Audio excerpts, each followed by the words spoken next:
We are talking to former Wisconsin Badgers punter Connor Allen, and it's not easy to be a punter in college Division I football and being a walk-on. It's an incredible story, by the way. And I was reading a little bit about your story online because one of our social media managers, Ricky, reached out to you and told me we were going to get you on the show. So I wanted to do a little bit of an investigation about you, and I investigate a little bit. And a lot of fans have been writing to me on our social media. So I'm going to ask you some of the questions that they're asking me right now to you.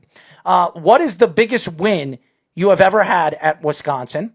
And also, where have you put Paul Christ among coaches in the league? I think my biggest win, probably personally just out of the excitement for it and how much it meant, was this past season when we beat Minnesota at Minnesota for my senior year. And, coming off of last year, we lost to them and lost the Axe after having it for, I think, 14 straight years. And, that's a deep-rooted rivalry that's been going on for a long, long time. So there's a lot of meaning behind that. And then to come back this year and beat down on them at their own place when they were ranked higher than us, and all the talk was about how well they were doing, and we come in and, make sure they know what's up and take the Axe back again. That was probably the coolest win that I've been a part of. And then as for Paul Chris, honestly, he's one of the best coaches I've ever been around or gotten the opportunity to be around.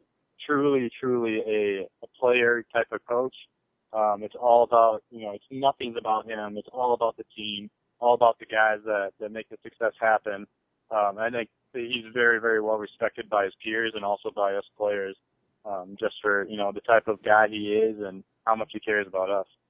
One of the biggest tragedies in college football recently was the Nebraska punter, the passing of him. I'm drawing a blank on his name. As a punter yourself and also as a Big Ten football player, what were the emotions like when you found out that happened, and even in the following game, playing kind of for him in that essence as a punter? Yeah, you're referring to Sam Foltz. Yep. Actually, believe it or not, I had met him the weekend that happened at the camp that it happened at. We were all there coaching and doing our thing as well, a couple days prior to the high school camp. But we were all there that weekend. That was the first weekend I'd ever met him. Truly an amazing human being, super, super cool guy. For being a young guy at that time and him being a senior, he took me in like I was a brother immediately. I'd never met the guy before. So, he's truly one of those amazing people that was just gone too soon. But I think it kind of, wakes you up in a way as well to realize how fortunate you are to in all aspects just be alive and be able to live your life the way you do. And then for us as being D1 athletes and, having all the privileges that we get from playing a sport like that, it's truly humbling when you think about it. And I think we did a lot of good things to honor him that year when that happened. Like our kicker, Rafael Gaglianone, he changed his number to Sam's number because they were good buddies. And so, it goes a lot farther than just sports. It's all about, knowing people and creating lifelong friendships. And fortunately, that's what we've been able to do with football. So it's a really cool opportunity. We are talking to former Wisconsin Badger punter Connor Allen. Now, Connor, I'm a dancer. I like to dance, okay? I don't know about you, and I don't know about the locker room over there in Wisconsin because, as you know, I'm not a Wisconsin fan, so I'm probably thinking that they're a little bit lame over there in Wisconsin. I don't know.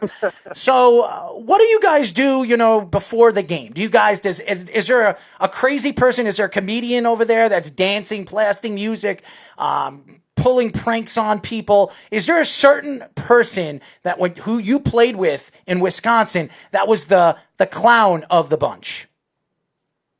I would say we didn't necessarily have a clown as much as we did like a pump-up guy who got everybody all excited before the game. Right before kickoff, we'd be in the locker room during those media timeouts, and we'd be listening to the same song. I forget what the name is, but we played the same song. How do you forget the name, Connor?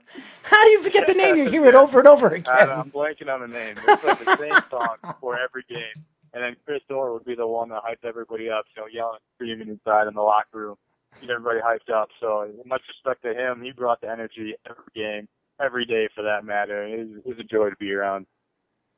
As a punter, I mean, obviously, there's not they come and go a lot of times in the league. There he goes. There you go, Connor. He's taking shots at you now. No, I'm not. I'm taking come and go. I'm looking at the trend. Come of and go. At the trend of the position.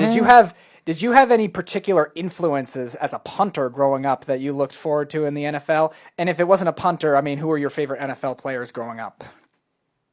My favorite NFL players growing up, I grew up in the Brett Favre era. So that was I always wore 4 was my number for all the sports I played. I always looked up to him as like the greatest player there is.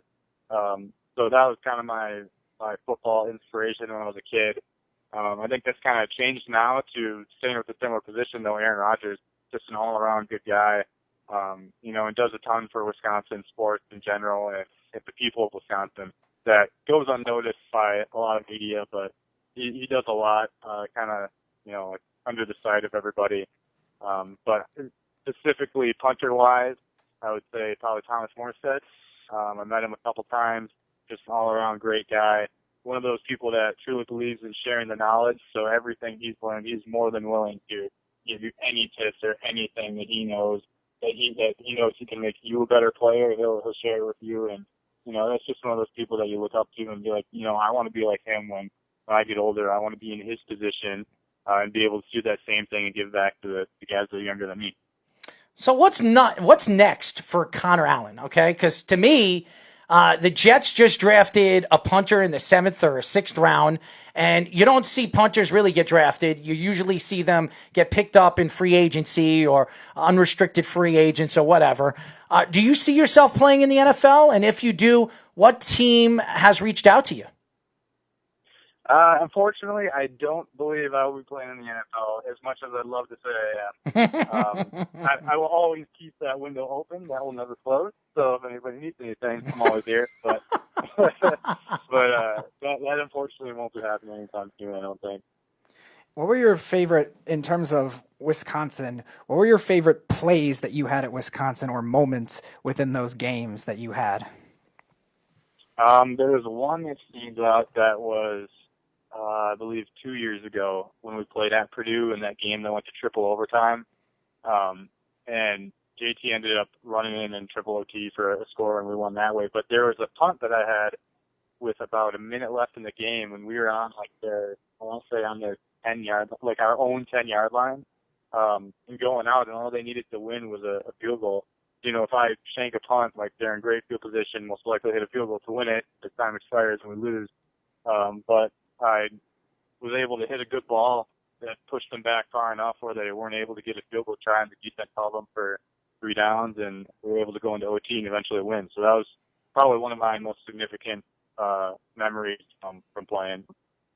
Well, Connor, I'll tell you this. I think you have a good radio voice. I don't know what you majored in college, but this is something that I think you could be really, really good at. I don't know if there was any thought in your mind to be a broadcaster or an analyst or a radio guy, but you have a very unique radio voice and you understand college sports. What other sports do you follow? Are you a baseball fan? Are you a basketball fan? Are you a hockey fan? And what teams do you follow? Honestly, I can't say that I follow anything too closely. I know there's a lot of guys, like I'm sure like you guys, that are deep into the stats of everything that goes on. We try. I'm more so just kind of like for the enjoyment and get the entertainment from watching. Football would be my most closely followed sport if there is one like that.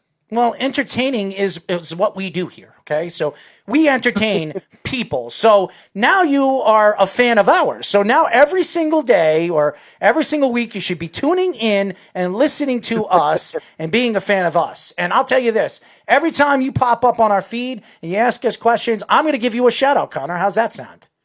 All right, perfect. There you go. What are your plans moving forward? What did you graduate from college, and where do you see yourself in the future now? Yeah, so I graduated this spring. I triple majored in finance, management, and risk management insurance. And so I got a job working at Baird, which is a financial services firm down in Milwaukee. And I'm going to be doing financial advising. Oh man, you're going to do very, very well. I could tell you're a smart guy, and you have your stuff together. So I'm looking forward to seeing where you go in the future, and definitely tune in and follow us. And I'll tell you this, Connor, we would love to get you on when the college football season starts. When we want to talk about Wisconsin football, you'll be our Wisconsin guy. Absolutely, I got you covered. Thank you so much, Connor, for joining us. Yeah, thanks for having me.